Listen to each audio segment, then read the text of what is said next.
Sup guys, Resan here. Today's episode will be about short web novels that are usually only about one short to one volume long. There are few short web novels out there that are actually quite interesting but don't get the proper attention from the anime community, especially those who read novels. First off is 3 Days of Happiness written by Sugaru Miyake, who also wrote some of the great pieces like Pain Pain Go Away, Parasite in Love, The Place You Called From, and Starting Over. The story starts when a poor guy, Kusunoki, came across a shady business where you kinda like trade lifespan for money. After he traded his lifespan with a little bit of money, he's being assigned with a monitor, Miyagi, to make sure he didn't just YOLO doing stupid things just because he only had few days to live. So the real story began when both of them started to nurture their relationship something more than a monitor-client relationship.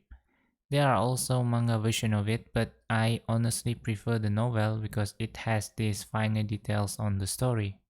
The 14 years I spent as a cat. It's a web novel with only 10 chapters long. It's quite an interesting story where it portrays a cat's life in a first perspective storytelling, so you kinda get the feeling of living as a cat throughout the whole novel. I will promise you that the next time you came across a stray cat, you will immediately remember this series back. However, let me warn you that this novel is quite emotionally heavy even for an animal perspective story. Next is Amino no Iris. I honestly believe that this is the heaviest story out of all the novels I mentioned before. It's a single volume light novel written by the same author that wrote Kori no Kuni no MyAnimeList, which also masterpiece. So the story begins when Iris, an android girl who just lost her owner, is sent to something like concentration camp.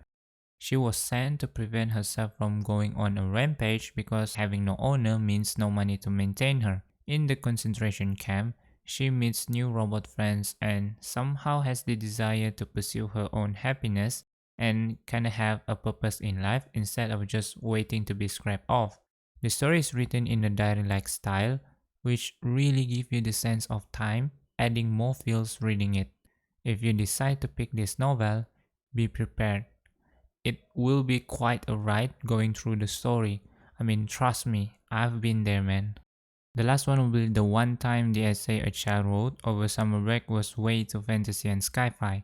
So it's technically a two-series novel where the fantasy is the prequel whereas sci-fi is the sequel.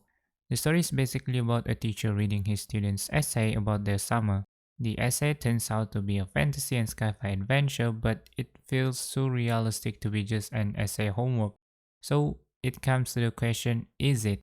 While entertained with the heartwarming comedy you find throughout the story, you will find out whether the essay is fictional or not. That's all for today's episode. Do drop a like if you love the topic for this episode.